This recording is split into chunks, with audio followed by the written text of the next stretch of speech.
Patreon और अन्य माध्यमों से नेशनल दस्तक का सहयोग करने वाले सभी दर्शकों का बहुत बहुत शुक्रिया। आपके सहयोग से ही बहुजन मीडिया को नई ऊंचाई मिल रही है और मनोबल और अधिक बढ़ रहा है। आशा है आगे भी आप हमें ऐसे ही सपोर्ट करते रहेंगे। धन्यवाद। कानपुर में विकास दुबे के साथ हुए मुठभेड़ को लेकर रोज नए नए खुलासे सामने आ रहे हैं। पहले यह कहा जा रहा था कि विकास दुबे को पुलिस की रेड की खबर पहले से ही थी, जिसके कारण उसने पूरी तैयारी कर ली थी और वहां से भागने में कामयाब रहा। वहीं अब इस मामले में एक बड़ा खुलासा सामने आया है। चौबेपुर थाने में एक दरोगा ने अपने बयान में स्वीकार किया है कि एक दिन पहले विकास ने फोन कर कहा था कि अपने थानेदार को समझा लो, अगर बात बढ़ी तो बिक्री गांव में लाश ही उठेगी। दरोगा का कहना है कि 2 जुलाई को शाम 4 बजे फोन आया, जिसकी तुरंत थानेदार को सूचना दी गई। यह भी कहा गया था कि उसकी बीट बदल दी जाए, अब वह बिकरू गांव की बीट नहीं देख सकता। इसके बाद बीट दरोगा कृष्ण कुमार शर्मा को सस्पेंड कर दिया गया। दरोगा के बयान में कितनी सच्चाई है कुछ नहीं कहा जा सकता है। कहीं ऐसा तो नहीं कि वह खुद को बचाने का प्रयास कर रहा है। खैर, कुछ कहा नहीं जा सकता है। दरोगा कृष्ण कुमार शर्मा ने रविवार को उच्च अधिकारियों को दिए बयान में कहा था कि विकास की धमकी के बाद वह डर गया था। विनय कुमार को भी इस बारे में सूचना दी गई थी। उन्होंने कहा कि चलो बाद में देखेंगे। धमकी के बाद वह इस कदर डर गए थे कि विकास के गांव तो दूर सिवली रोड की तरफ भी नहीं गए।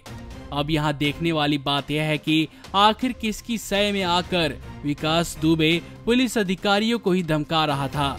और जब इन पुलिस वालों को धमकी दी गई थी, उन्हें इस बारे में उच्च अधिकारियों को बताने की जरूरत थी, जिससे कि रेड मारने के लिए पुलिस की टीम पूरी तैयारी के साथ जाती। लेकिन ऐसा आरोपित पुलिस अधिकारी ने नहीं बताया। क्यों नहीं बताया, यह भी बड़ा रहस्य है। 3 जुलाई को मुठभेड़ के समय दरोगा के शर्मा चौबेपुर थाने की टीम में शामिल नहीं हुए और दबिश देने से पहले से ततियागंज में गश्त दिखाकर निकल गए थे। मुठभेड़ के समय उनकी लोकेशन ततियागंज ही पाई गई थी। वहीं के शर्मा से पहले दरोगा कुंवरपाल बिकरू बीट देख रहे थे। वह भी विकास की चेतावनी से डरे हुए थे।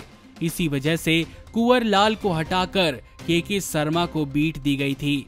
हैरान करने वाली बात यह है कि मुख्यमंत्री योगी के शासन में एक पुलिस अधिकारी किसी बदमाश की धमकी से डरने को मजबूर है।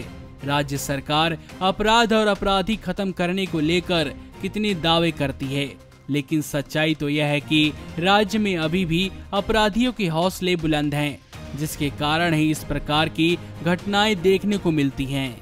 नमस्कार। नेशनल दस्तक अपनी आर्थिक जरूरतों को पूरा करने के लिए अपनी ऑडियंस पर निर्भर है। बहुजन समाज से संबंधित मुद्दों को उठाने के कारण यूट्यूब की तरफ से नेशनल दस्तक की कई वीडियो पर एड्स नहीं दी जाती, जिसके कारण हमें आर्थिक समस्याओं का सामना करना पड़ रहा है। आपका एक छोटा सा कदम बहुजन मीडिया को बचा सकता है। आपके सहयोग और सहायता के कारण ही हमने अभी तक यह मुकाम हासिल किया है। नेशनल दस्तक को आप पैट्रियन के जरिए सपोर्ट कर सकते हैं।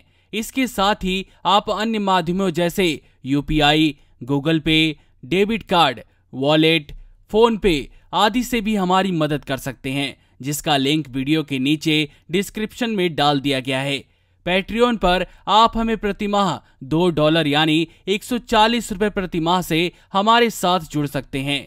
दूसरे माध्यमों में राशि की कोई सीमा नहीं है। आपके सहयोग से ही बहुजन मीडिया को एक नई दिशा मिली है और इसे अभी एक नए मुकाम तक लेकर जाना बाकी है, जो आपके साथ के बिना संभव नहीं है। आपसे डायरेक्ट फंडिंग से हम आपके अधीन हो जाएंगे और एक स्वतंत्र मीडिया के तौर पर समाज की आवाज को बुलंद कर पाएंगे।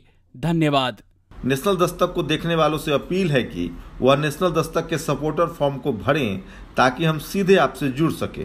नेशनल दस्तक की आपसे गुजारिश है कि अगर इसको बचाना चाहते हैं तो नेशनल दस्तक को सब्सक्राइब करने के लिए रेड कलर के सब्सक्राइब बटन को दबाएं, फिर बेल आइकन की घंटी दबाएं। नेशनल दस्तक को बचाने के लिए बहुत जरूरी है कि हर खबर को शेयर करें, लाइक करें, कमेंट जरूर करें।